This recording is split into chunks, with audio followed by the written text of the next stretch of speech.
Hello everyone, ఇప్పుడు మీరు చూస్తున్న టెంపుల్ శివోహం శివ టెంపుల్. ఇది బెంగళూరు హెచ్ఏఎల్ ఓల్డ్ ఎయిర్పోర్ట్ రోడ్లో కెంఫోర్ట్ మాల్ పక్కనే ఉంది. ఈ టెంపుల్ని 26 ఫిబ్రవరి 1995లో స్థాపించారు.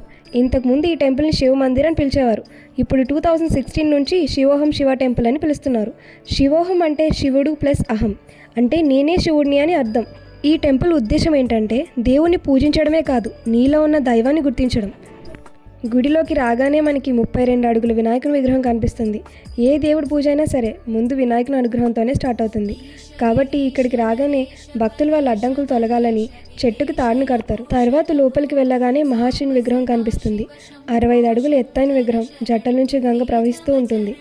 అంతటి నిర్మలమైన శివుని రూపం చూడగానే మనసుకి ఎంతో ప్రశాంతంగా అనిపిస్తుంది. తర్వాత ఇక్కడే మనం పంచధామ దర్శనం చేసుకోవచ్చు.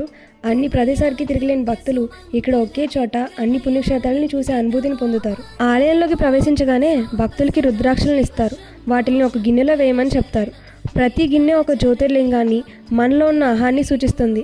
ఒక్కొక్క రుద్రాక్షని వేస్తూ ముందుకు సాగుతూ ఉంటే మనలో ఉన్న అహంకారాన్ని ఒక్కొక్క స్టెప్లో వదులుతున్నామని అర్థం. నవగ్రహాల దగ్గరికి వెళ్ళినప్పుడు నల్ల రుద్రాక్షని ఇస్తారు. నవగ్రహాలు మన కర్మని, లైఫ్ బ్యాలెన్స్ని ఇంపాక్ట్ చేస్తాయి. ఈ నల్ల రుద్రాక్ష నవగ్రహాల దగ్గర వదిలేయడం వల్ల నెగిటివ్ ఎనర్జీని అబ్జర్వ్ చేసుకుని మన లైఫ్ని బ్యాలెన్స్గా ఉంచుతుందని నమ్మకం.